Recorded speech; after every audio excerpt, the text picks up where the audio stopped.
Je suis Tissia Moukouna, je suis la présidente nationale des jeunes entrepreneurs à la FEC, la Fédération des entreprises du Congo. Je suis aussi chef d'entreprise. J'ai une marque de café qui s'appelle La Quinoise, qui est un café qui est cultivé à Kinshasa. Le prix Pierre Castel récompense l'agro-business dans toute sa généralité et ça, je trouve que c'est le point unique de ce prix comparé aux autres concours.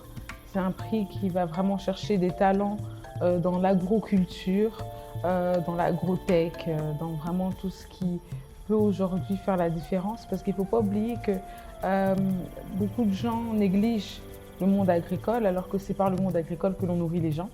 Et donc c'est intéressant de pouvoir voir ces jeunes de 18 à 45 ans qui sont en train de changer le game.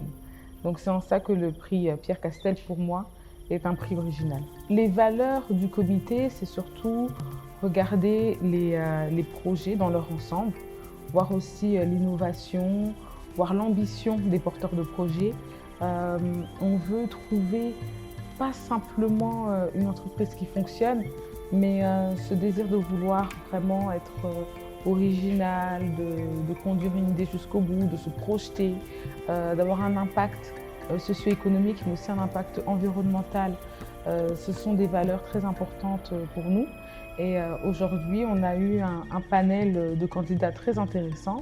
Et je pense qu'avec ce panel-là, on a un prochain lauréat, enfin 3 prochains lauréats qui seront de qualité. Les candidatures reçues ont plusieurs éléments de comparaison. Que ce soit par exemple la mission de l'entreprise, la vision de l'entreprise, les chiffres, l'impact que l'entreprise laisse dans la société, c'est-à-dire socio-économique mais aussi environnemental. Donc tout ça, ce sont des critères de qualité, mais aussi le produit. Quel produit on propose, comment on le vend. On peut avoir 2 entreprises qui font la même chose, 2 entreprises qui font du jus ou du piment, mais elles n'auront pas la même note à la fin.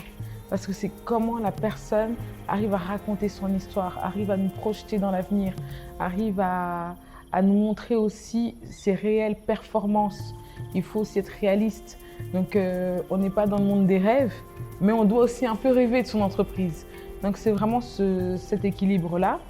Je pense que les candidats ne doivent pas négliger leur dossier et nous expliquer, comme s'ils expliquaient à des enfants, ce qu'ils faisaient. Et aujourd'hui, on a eu des dossiers vraiment très pertinents qui nous ont emmenés dans leur univers et c'était intéressant de voir comment chaque Congolais et Congolaise pouvait intervenir dans le monde agricole aujourd'hui pour changer les choses. Et surtout des jeunes gens qui ont des rêves plein la tête.